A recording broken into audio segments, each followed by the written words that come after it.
Muy buenos días, estimada magíster. Mi nombre es Diana Merizalde y soy estudiante de quinto semestre de la carrera de Educación Básica de la Universidad Central del Ecuador. A continuación voy a explicar el tema de la semana, que es referente a la lengua en la interacción social y la comunicación oral. Ya, para ello vamos a definir primero qué es una situación comunicativa. Una situación comunicativa se define como el conjunto de elementos que participan en un acto de comunicación, ya sean estos elementos el emisor, el receptor y el mensaje. Tiene que ser referente a un momento concreto de la conversación o del acto comunicativo y en un lugar específico donde se debe realizar un léxico adecuado, dependiendo el contexto o la situación. Por ello, es necesario y fundamental enseñar la mayor cantidad de palabras para que los estudiantes accedan a todo tipo de textos orales y escritos. ¿Cuál es la función fundamental de una comunicación? Tiene por objetivo, función principal, informar, persuadir o hacer entender al receptor o receptores que están escuchando el tema. Entonces, una comunicación tiene como objetivo principal persuadir a los interlocutores. Entonces, para ello es necesario considerar un conjunto de elementos no verbales que se utilizan a la hora de comunicar de manera o forma oral. Estas variaciones no lingüísticas son las siguientes: la paralingüística, la kinesia y la proxemia.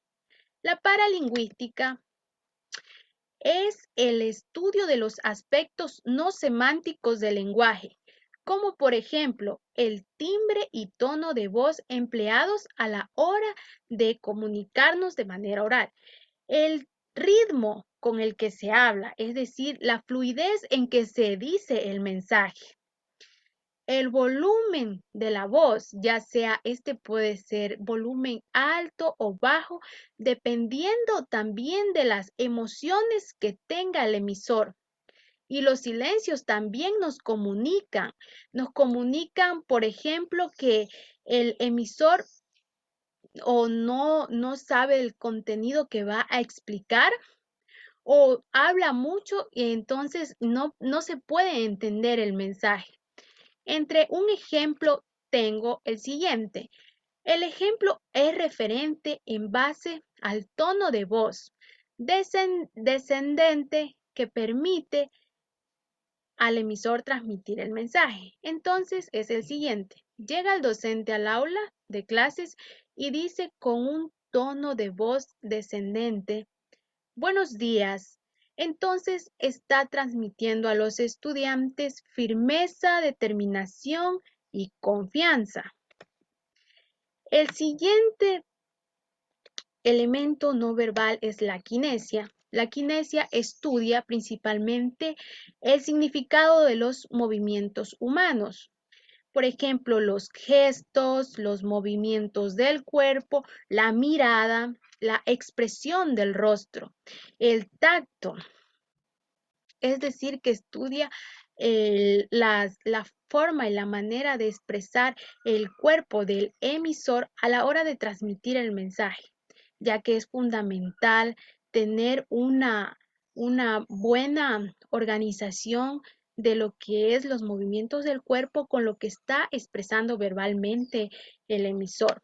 Y como ejemplo tengo en base a los movimientos del cuerpo que llega, por ejemplo, el estudiante Miguel y levanta la manito izquierda para hacer una pregunta al docente acerca del tema que está explicando.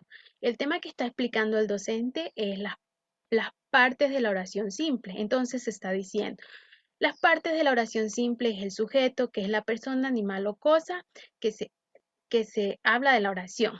Y el predicado es todo lo que se dice del sujeto. Entonces, le surge la duda a Miguel y dice, levanta la manito y le pregunta a la docente, pero ¿cómo puedo yo identificar cuál es sujeto y cuál es predicado? Entonces, la docente le dice, se puede identificar el sujeto preguntando al verbo, ¿quién o quiénes? Por ejemplo, los alumnos estudian poco. Entonces se hace la pregunta, ¿quiénes estudian? Y la respuesta entonces sería, los alumnos. Entonces, Miguel está utilizando un gesto moviendo su manito izquierda para hacer una pregunta y despejar la duda. Para lo cual, cuando ya la docente despeja la duda, el niño tiene una mirada feliz y sonriente, haciendo entender a la docente que entiende lo que le está explicando. Y finalmente tenemos lo que es la proxémica, que hace referencia al análisis del espacio personal o el espacio que nos circunda. Por este de la proxémica se da dependiendo el nivel de confianza que se tenga con una persona a la hora de expresar un mensaje de forma oral. Por ejemplo, tengo aquí un ejemplo claro y preciso que se da en las unidades educativas, como por ejemplo el trabajo colaborativo en clase. Este ejemplo involucra en realizar grupos reducidos entre 3 y 5 participantes y que permita realizar actividades para una participación equitativa, buscando que sus exponentes puedan expresar todo lo que saben y explotar todas sus capacidades. Bueno, esta actividad permite a los niños tener un acercamiento entre los grupos pequeños que son mixtos y heterogéneos, donde los alumnos trabajan conjuntamente de forma coordinada y están muy cerca, están aproximadamente a 45 centímetros. Aquí, como vemos en el ejemplo, ya es una aproximación personal de 45 a 120 centímetros. Y también es considerable rescatar que en una institución educativa también existen estudiantes, por ejemplo, que son mejores amigos. Estas tienen un acercamiento más íntimo, que son de 15 a 45 centímetros de amistad, que se abrazan, que son mejores amigos. También el que es la distancia social de 120 a 36 centímetros con el docente que está impartiendo la clase. Y la pública, por ejemplo, cuando salen al recreo, los estudiantes tienen distancia con los otros estudiantes de otros grados que no conocen de 360 centímetros y más. Bueno, esto es lo que yo puedo explicar referente al tema que se surge en las instituciones educativas respecto a la comunicación oral.